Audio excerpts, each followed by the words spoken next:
Hi, I'm Anna from Homebound Happy Hour, and this week we are making a bell ringer. So this drink is, you can't find it pretty much anywhere on the internet. I went over to Collins and Coop, which is where we get our barware, and the owner there, Gary, had this recipe, and he said he's been enjoying it a lot lately. So I was like, heck yeah, I'm gonna make that. So this is originally a Cobb's Creek whiskey recipe, and I'm going to be using Michter's, the sour mash you might remember from the Manhattan video. So just to start off, it gets a little bit of simple syrup. I'm going to be making 2 cocktails in the glass here, and then I'll strain them. It's going to be 1 bar spoon of simple per drink, so it's going to be 2 bar spoons. And if you don't have a bar spoon, that roughly translates to about half a teaspoon.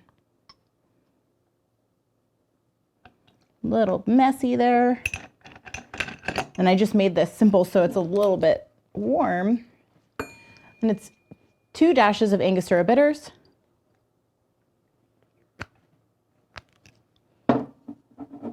And then I also got this jigger last time I was there, and it's great because it has milliliters, ounces, and tablespoons on there. So you use whatever you want. I like to use ounces because most recipes that I find are converted that way.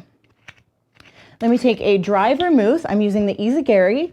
It's really nice because this is a very inexpensive but delicious vermouth. This brand is awesome. This one's only like $16 for this whole huge bottle. It's a good one. So then it's gonna be, it says 1/3 jigger per drink on the recipe. It's kind of an old-timey recipe, so I'm going to do roughly like about 3/4 of an ounce, I guess, for 2 right in there. And then for the brown liquor, the sour mash, I'm going to go ahead and do 1.5 ounces a piece.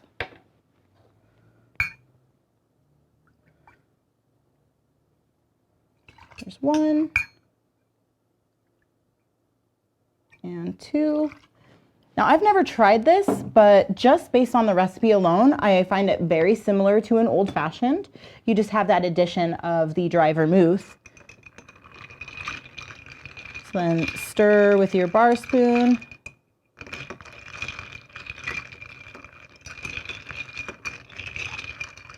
You don't have to have finesse, it just needs to be stirred. And then just a reminder, the reason we stir the brown liquor is because it does become cloudy with over dilution. So this keeps it nice and clear for you. And then you're just, your flavors dance around in here in the mixing glass. And just pop the strainer right on top of the mixing glass and pour straight in over fresh ice.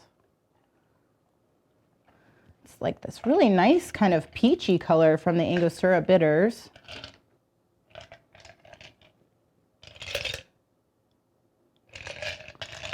And I don't know if you remember from last week, but once again, I enjoy this because there is no garnish, as I am not that big of a fan of garnish. That is our bell ringer. Cheers.